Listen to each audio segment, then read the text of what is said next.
अस्सलाम वालेकुम। एक सेकंड चैनल बनाया है और आप ऊपर देख सकते हैं जो आपको स्टेटमेंट नजर आ रहा होगा। और 17 वीडियोस को हमने इस चैनल पे अपलोड किया है और थोड़ा सा उसकी वीडियोस नंबर जो 17/25 एक सीरीज चल रही है उसके ऊपर थोड़ा सा रद्दोबदल है, जिससे आपको मालूम हो जाएगा कि ये वीडियोस आपके सेकंड चैनल्स के ऊपर बन रही है, जबकि पहले चैनल्स को टेक्निकल प्रॉब्लम्स है जो हमारे हाथ से निकला हुआ है। फिलहाल हम कोशिश कर रहे हैं, इंशाल्लाह वो हमारे हाथ में जल्द से जल्द आ जाएगा। और आप भी दुआ करें। और इस चैनल पे हम वीडियो नंबर 18 आपकी खिदमत में पेश कर रहे हैं और अल्लाह करे कि वो तमाम जो हमारे सब्सक्राइबर थे और देखने वाले थे वो यहाँ तक पहुँच जाए। तो आप सर्च करेंगे, चूँकि यकीनी तौर पे इसी चैनल पे आपको 18/25 वीडियोस चैप्टर नंबर 12 इसका पार्ट 2 मिलेगा। तो आप अगर सर्च करेंगे, लेकिन सवाल ये पैदा होता है कि कैसे आप वहाँ तक पहुँचे। इंशाल्लाह हम कोशिश करेंगे अपनी अकल को इस्तेमाल करते हुए जहाँ तक मुमकिन हो आपको इस चैनल तक लाने की पूरी कोशिश करेंगे। और अल्लाह हमारे साथ है, इंशाल्लाह वो भी हमारे लिए कुछ आसानी पैदा करेगा और आप लोगों के लिए भी जो इस चैनल पे भरोसा करते हैं, क्योंकि यकीनी तौर पे वक्त के साथ साथ आपको हर चीज़ की अहमियत का एहसास होता है। और अब चलते हैं, आज 18 वीडियोस है और 25 में से 18 पार्ट्स बना रहे हैं जो चैप्टर नंबर 12 का सेकंड पार्ट है। और इसके अंदर जो सबसे पहली एमसीक्यूज लिखी हुई है, और इस एमसीक्यूज में आप अच्छी तरह से ध्यान में रखें कि यहाँ पे लिखा हुआ है कि in any triangle the measure of the sides are proportional to the dash of the opposite angles. बुनियादी तौर पे बहुत सी बातें ऐसी होती हैं जो बुक्स के अंदर लिखी होती हैं और बहुत सी डेफिनेशंस होती हैं और बहुत सी बातें लिखी होती हैं। तो अब ये जो एमसीक्यूज है ये बुनियादी तौर पे हमारे पास sine law, cosine law, tangent law, ये बहुत सारे लॉज हैं और इसके हवाले से ये एंगल और साइड की जो रेशियो होती है या उसका प्रोपोर्शनल होता है वो साइन के हवाले से याद रखना पड़ता है। तो एंगल और फॉर्मूले में भी आपको याद है कि साइड और एंगल के दरमियान में जो प्रोपोर्शनल हो रहा है वो आपका साइन लॉ है। तो यहाँ पे आपका आंसर आ जाएगा साइन लॉ। तो बहुत से ऐसे पॉइंट्स होते हैं जो कि आप लोगों को याद रखने पड़ेंगे और ये उसका एक छोटा सा नमूना है। अब सेकंड और थर्ड एमसीक्यूज ये दोनों एक जैसी हैं और हमने इसे आप लोगों के लिए ऐसा तैयार किया है कि दोनों की वैल्यूज हमने सेम रखी है। आप देख सकते हैं कि ये पूरी लाइन ए 4 सेंटीमीटर, यहाँ पे भी बी 2 सेंटीमीटर, सी 2.5।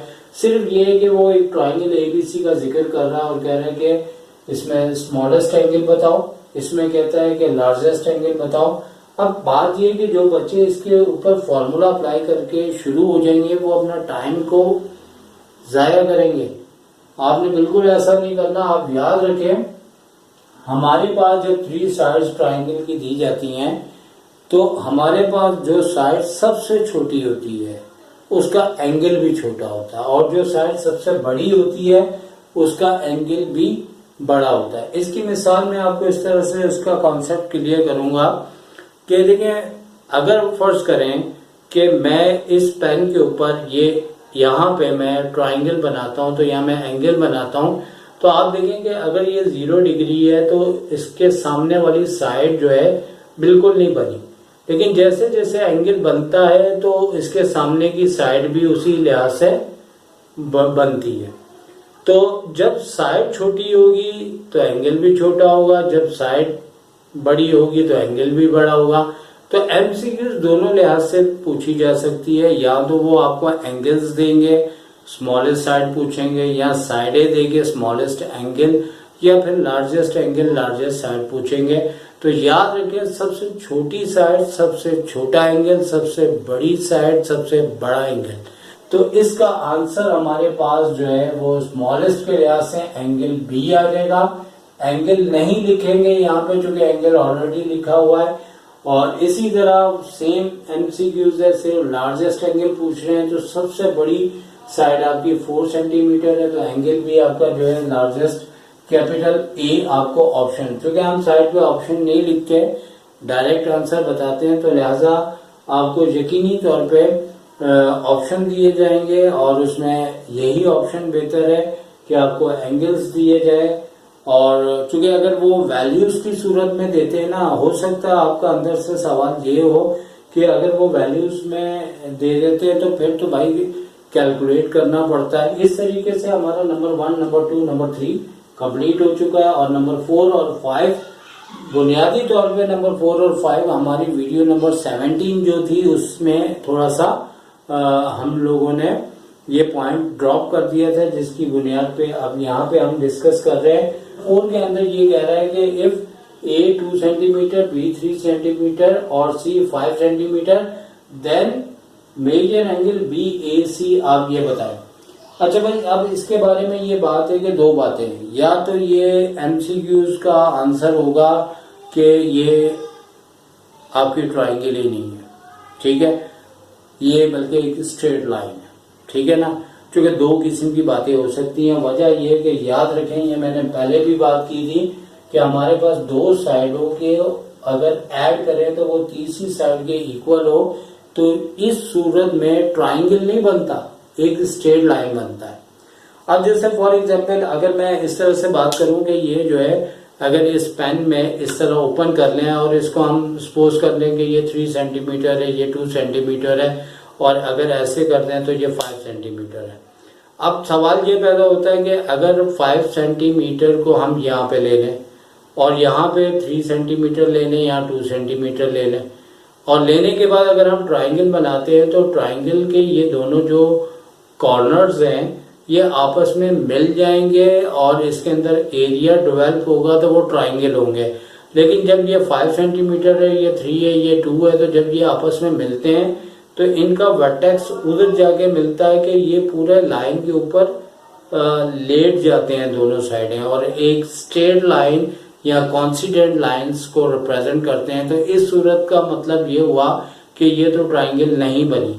तो हो सकता है कि एक अच्छे लेवल का ऑप्शन हो तो वो ये कहे कि भाई इस सूरत में ट्राइंगल बन रही है, आपका स्ट्रेट लाइन बन रही है, डॉट्स बन रहा है, तो उस सूरत में तो ये स्ट्रेट लाइन होगी।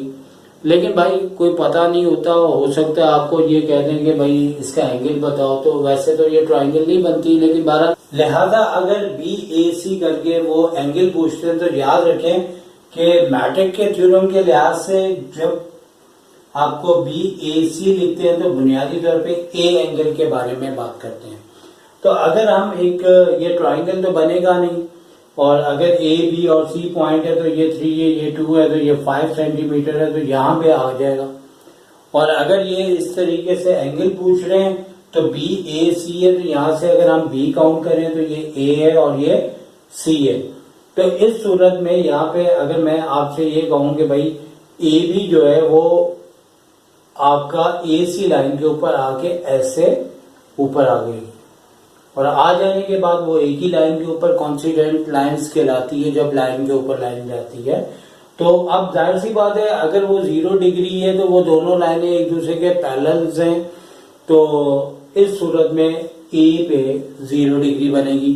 तो लिहाजा ये दोनों सूरतों में कोई भी आंसर हो सकता है, या तो ऑप्शन में ट्राइंगल, लाइन, क्वाड्रिलेटरल, 4 कोने वाले को कहते हैं, या फिर 0 डिग्री, यानी ऑप्शन कैसे हो कि 0 डिग्री, 30 डिग्री, 45 डिग्री, 60 डिग्री। तो इस सूरत में इसकी 0 डिग्री और दूसरी सूरत में स्ट्रेट लाइन इसका आंसर होगा।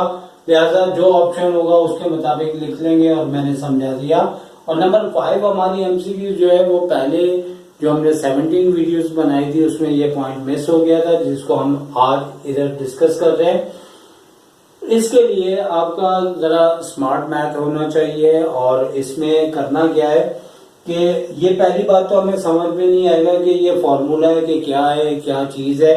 लेकिन फिर भी हमें समझना तो पड़ेगा ना। तो हमें ये इल्म हो रहा है कि एस, ए और बी से रिलेटेड हमारे पास एक फॉर्मूला होता है, जैसे for example S is equal to A plus B plus C upon 2 है। अब क्या है कि हमें ये शक्ल लेके आनी है और हम ला सकते हैं अगर हमारा मैथ अच्छा है और हम इस चीज को समझ लें तो 2 यहां से यहां आके 2s हो जाएगा। और बाकी ये है कि बहुत सारे तरीके हैं, लेकिन आपको जो तरीकाकार बता रहा हूँ उस लिहाज से यहाँ पे इसको 2s रहने दें और a प्लस बी प्लस सी ये राइट हैंड साइड पे ही रहेगा। अब आपने यहाँ पे ये शक्ल बनानी है और जो चीज मैथ्स का रूल है, लेफ्ट पे अगर ऐड होता है तो राइट पे भी होता है और लेफ्ट पे अगर सब्ट्रैक्ट होता है तो राइट में भी होता है। तो अब आपने करना क्या भाई, 2s लिखा हुआ है तो यहाँ पे देखिए माइनस का 3a आ रहा है, उस a को बिल्कुल नहीं छेड़ना, आपने -3a लिखा है और यहाँ पे a प्लस बी प्लस सी है तो यहाँ पे -3a आया तो यहाँ पे भी आ जाएगा। और इसके बाद ये वाली शक्ल रह गई, ये कुछ भी दे सकते थे, -3 भी है तो यहाँ पे हम -3 भी लिखेंगे तो हम यहाँ पे भी -3 भी लिख देंगे। तो बुनियादी तौर पे हमारे पास वो शक्ल आ गई है, क्योंकि मैथ्स का रूल है कि अगर दोनों साइड हम ऐड करते हैं या दोनों साइड सब्ट्रैक्ट करते हैं, अगर वन साइड है तो ऐड भी करते हैं और सब्ट्रैक्ट भी करते हैं। तो इस बात के ऊपर मैं कॉन्सेप्ट्स के ऊपर एक वीडियोस बनाऊंगा जो अनकरीब आपको ये बात समझाऊंगा कि ऐसा क्यों होता है, ठीक है। तो यहाँ पे हमारे पास इस लिहाज से अब आप ये देखेंगे ये शक्ल तो मैच हो गई। वहां पे हम पॉजिटिव वाले को पहले रखेंगे और माइनस वाले को बाद में रखेंगे। तो आप ये देखें कि -3a में से a लेस करेंगे तो -2a आएगा, माइनस का 3b प्लस का b है तो -2b आएगा। c जो है ऑलरेडी प्लस में लिखा है तो ये भाई बुजुर्ग है, इसको पहले बुलाएंगे। मैथ में अदब के लिहाज से सबसे पहले वो टर्म रखनी चाहिए जो कि पॉजिटिव है, लेकिन ये भी चीज होती है कि जो अल्फाबेटिकली पहले जो आता है पहले रखो, लिहाजा कहने का मतलब है पॉजिटिव ज्यादा बेहतर है। अब C प्लस का है या फिर जो ऑप्शन हो उसको देख ले। अब यहाँ से -2a आ गया और माइनस का 2b आ गया और यहाँ पे वो शक्ल आ चुकी है जो हमें लेके आनी थी। और ये बात हो रही है किस MC की, उसकी नंबर 5 की। और यहाँ पे इंशाल्लाह आपको आगे 1-2 प्लान और भी हैं। वो ये प्लान है कि आपको जो है हम एग्जाम के लिहाज से जो मोस्ट इम्पॉर्टेंट क्वेश्चंस हैं उसके ऊपर आज से हम आपके लिए क्वेश्चन समझाने शुरू करेंगे और बड़ी वीडियोस होगी थोड़ी सी, और उसको हम कोशिश करेंगे कि मैक्सिमम एग्जाम तक आपको वो चीज एक्सप्लेन करें, बजाय ये कि हम कोई पेपर ले लें किसी कॉलेज का या किसी कोचिंग का, तो ये कोई तैयारी नहीं होती। तो हम जो है एज अ टीचर होने के नाते आप बेहतर से बेहतर पढ़ सके, तो उस लिहाज से आपको 2 चैप्टर के अंदर जो मोस्ट इम्पोर्टेंट है मेरे जहन में है वो इंशाल्लाह हम आपसे डिस्कस करेंगे। तो सर शाहिद को इजाज़त दीजिए। टेक केयर, अल्लाह हाफिज।